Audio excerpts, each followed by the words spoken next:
Kung wala kang tayong pumunta ng showroom para i-check ang all-new Toyota Wigo J 1.0 MT pero may time kang mag-social media, then panoorin mo tong video na ito. Si Toyota Wigo 1.0 J MT nga pala ay isang hatchback body type kind of vehicle na merong 615,000 price of SRP with a manual transmission category. Yung mga colorways niya nga pala is silver metallic, gray metallic at saka white.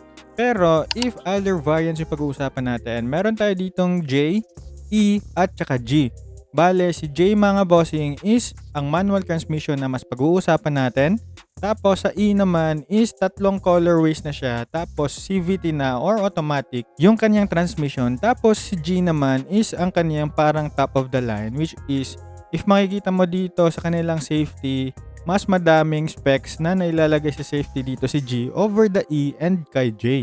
Kaya naman pag-usapan natin ngayon ang kanilang specs and key features. Sa engine nga pala, meron tayo ditong 1.0 liters of 998cc na displacement. Meron tayong 3 cylinders dito with the 12 valves and naka 5-speed manual transmission tayo dito. In performance naman, meron tayo ditong FWD or front wheel drive. Yung max output naman natin dito is 66 horsepower at 6,000 RPM. Tapos yung max torque natin dito is 89 Newton meters at 4,400 RPM. In talks of economy and environment, meron tayo ditong gasoline na fuel type. Naka Euro 4 na rin tayo dito for its emission standard. Tapos meron tayo ditong 36 liters of fuel tank capacity and 19 kilometers per liter naman yung kaniyang combined fuel consumption. But in reality, makukuha natin dito is around 10 to 12 kilometers per liter. Ngayon naman, if ang dimensions yung pag-uusapan, meron tayo ditong 3,760 millimeters of length, 1,665 millimeters of width, and 1,500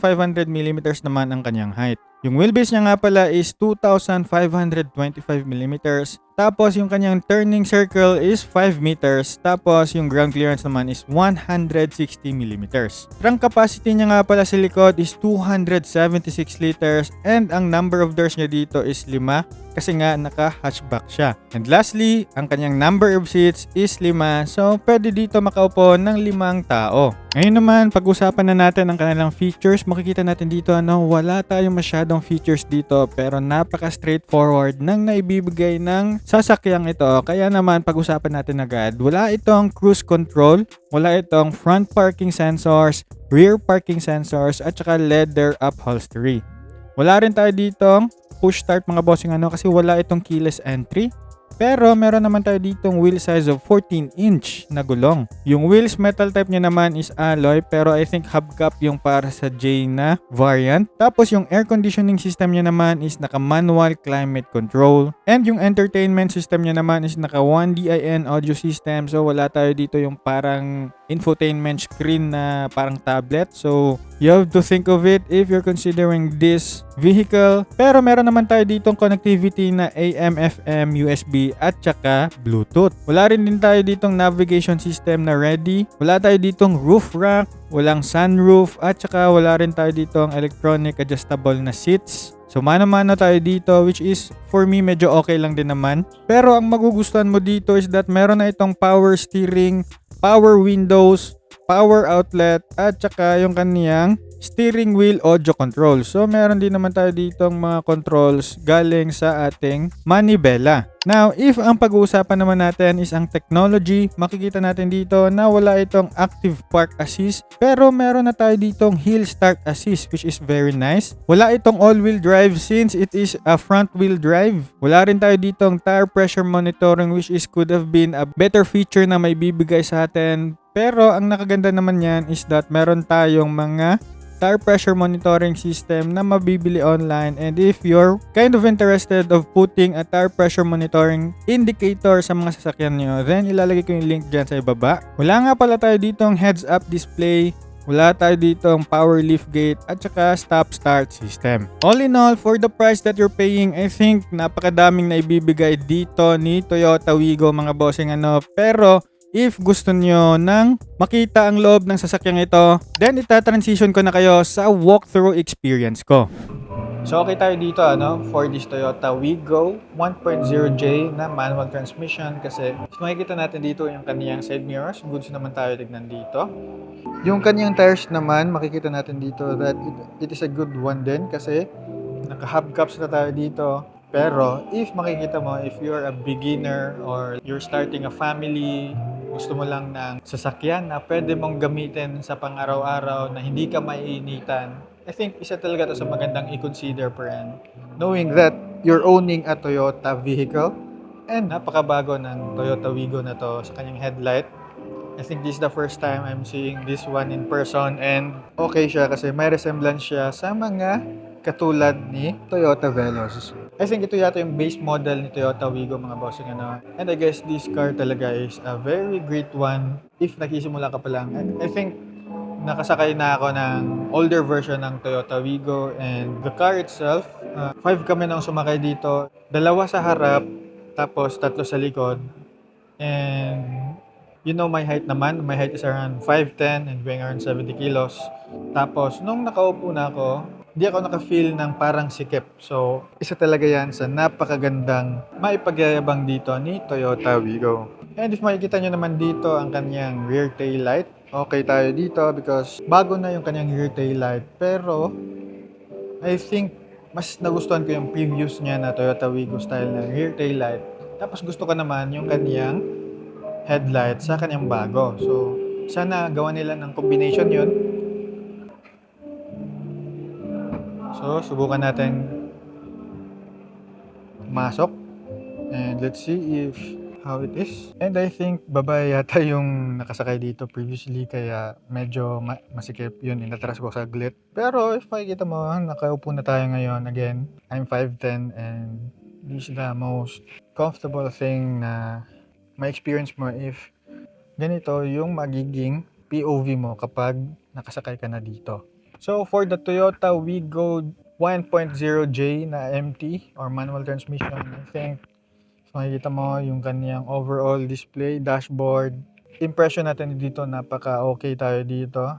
It is very modernized. So, again, if naghahanap ka ng sasakyan na pwede mong gamitin pang araw-araw na subok na and napakadami nang naibigay, then Toyota Wigo 1.0 is a very good starting na talaga. So, I think isa din to sa mga kino-consider ko. Kaso, we had a chance na kunin and bilhin yung Toyota Vios ng kapatid ko. So, that's why we went for that. For this vehicle, makikita natin dito na plastic yung kaniyang steering wheel dito. So, if you're looking for leather feels na manubela, then you can buy online. Tapos, dashboard niya okay din. Hindi siya yung tipong pangmasa. So, may angles din naman. So, okay tayo dyan.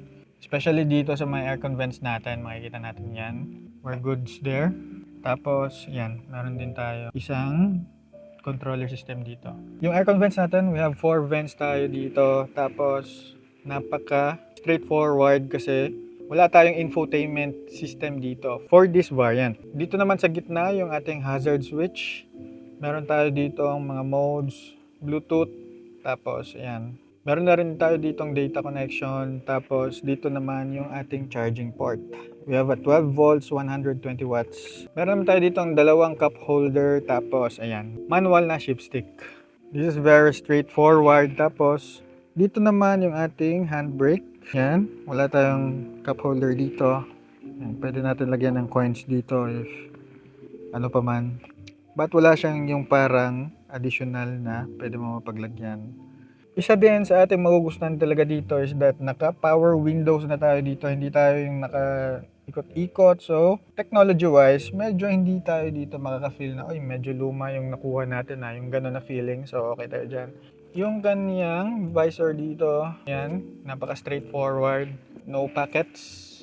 So, if you're considering this and you're just looking for a very straightforward one, then it is totally fine. Aircon dials. Yan, it's very straightforward lang talaga. Yun yung parang impression natin agad for this vehicle. Tapos, yung kanyang compartment naman, pwede magkasya dito yung booklet for your manual. Yan, pwede mo ilagay dyan. So, kasya naman. So, all in all, I think pwede to lagyan ng cup. Others siguro will consider this for coins and others. Pero, ayan, pwede mo to consider as cup din. Dito naman sa may paahan natin, ayan, pwede tayo makapaglagay dito ng something, tapos another cup holder. And sa may paahan ko naman, yung kanyang speaker. So, ayan, dyan yung kanyang speaker, alright? So, iatras pa natin konti kasi ayan, yan dito, medyo sumasayad konti yung ating paahan. Yan, ayan. If you want the most comfortable one, yan, medyo iatras pa talaga natin. I think ito na yata yung sagad. Pero, if gusto mo medyo may space naman sa likod, then, kailangan mo mag-forward konti. Para naman mas maging comfortable pa yung back ride mo if meron kang passenger, di ba? So, if we're driving this, yan, pa left, pa right, so, we won't be having any trouble when we're gonna try to drive this. Tapos, let's try naman upo sa likod. Try natin kung kamusta yung experience natin. Alright?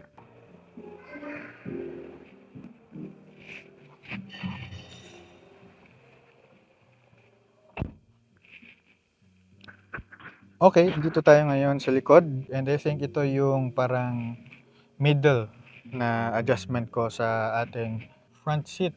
And I guess if makikita mo yung legroom natin dito, may space pa naman. So, goods tayo dyan. Okay tayo. Pasado to. If sasakay tayo dito. Knowing that I'm 5'10", mga bossing, 5'10", 70 to 75 kilos. Again, naka-power windows na tayo dito. Tapos, if makikita mo, I think bago to. Walang ganito yata sa previous na Toyota Wigo. Design-wise, goods. Dito din naman nakalagay yung speaker niya. Isang speaker sa harap, tapos speaker din naman dito sa likod. Same din sa kabila. So, yan, speaker, power window, cup holder. And if makikita nyo naman sa likod, kasya naman yung mga pinamili mo dito sa mga groceries mo. So, goods tayo dyan. We don't have any complaints if we're considering this. Especially if alam mo naman na isa talaga sa mga pinakamurang base variant for the Toyota Wigo. So, again mga bossing, yung kanina, yung inupuan ko dito is yung mid yata. Tapos, if atas pa ako ng konti, yan. Diyan pa, magiging medyo may kaunti siyang discomfort if hindi mo i-adjust ng maayos yung paa mo pagpapasok ka. So, if you're around 5'10" pataas, ayan, kailangan mo medyo mas, ayan, makita mo yung paa ko. Kailangan mo mag-adjust kaunti para kasya agad siya. And to know that sagad na yung pag-atras ko sa upuan ko, so medyo ayun, dapat mong i-take note yan para naman hindi ka mahirapan if height mo is around 5'10" tapos kino-consider mo to. But now that napakita ko na sa inyo ang Toyota Wigo 1.0J na manual transmission, share ko naman sa inyo yung thoughts ko about this vehicle.